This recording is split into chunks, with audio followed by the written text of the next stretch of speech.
A-level maths, exponential modelling. This is a topic that students often find very challenging. In fact, many students didn't score any marks at all in this problem in 2023. Let's take a look at it. It says the value V in pounds of a mobile phone, T months after it was bought, is modelled by this equation here. This is an exponential equation. Notice the variable T is in the power, not in the base, where A and B are constants. It says figure 2 shows the linear relationship between, not V, but be careful, log to the base 10 of V and T.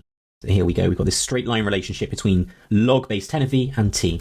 It says the line passes through these 2 points as shown. Using these points, find the initial value of the phone in part A for 2 marks. So when we're talking about the initial value of the phone, that's the value we want V when T equals 0. Well, if T equals 0, then as we can see on the graph, that when T is 0, the Y value is 3. What is the Y value? It's log to the base 10 of V. So log to the base 10 of V is equal to 3. So we need to rearrange this equation to make V the subject, to get rid of the natural log. So V is equal to 10 to the power of 3. That's how we can get rid of the log here. And what is 10 to the power of 3? 10 times 10 times 10, that's 1,000.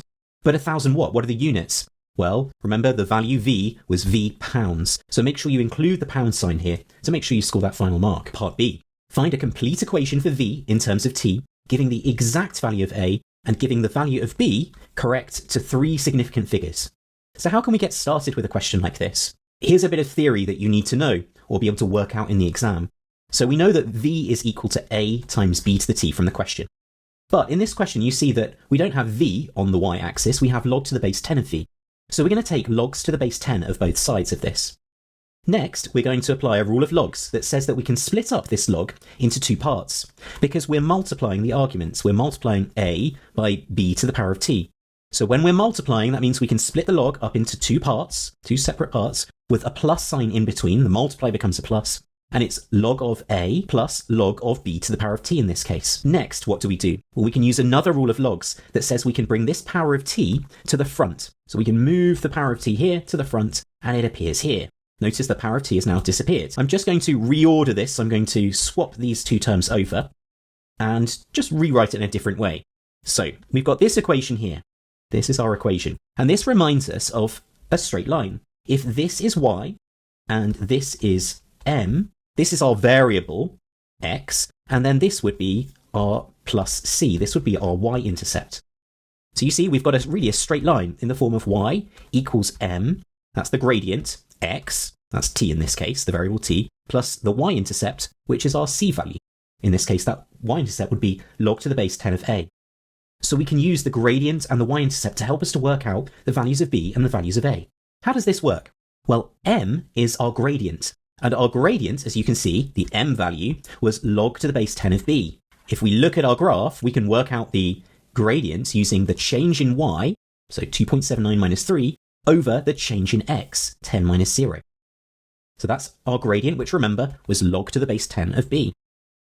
If you do the number crunching on this part, we get this decimal number, but we still need to get rid of this log to the base 10 of b. How do we do that? B is 10 to the power of this number that we've got here.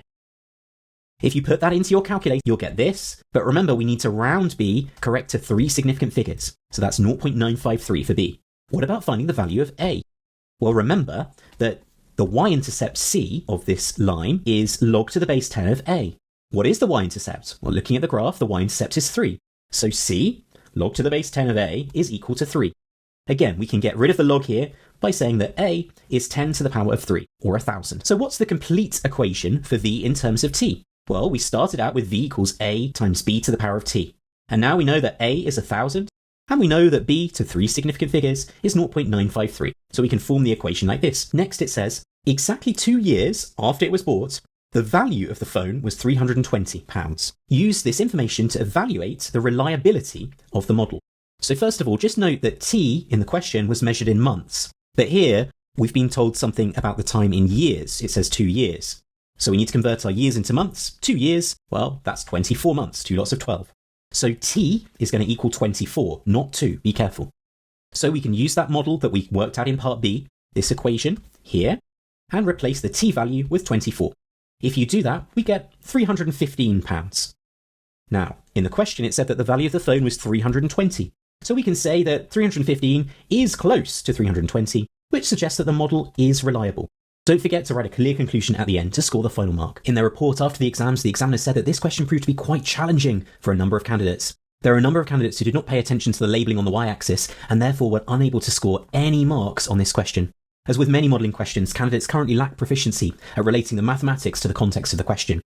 They said there are a lot of very convoluted, incorrect solutions to this question, which showed a poor grasp of logarithms and the associated rules.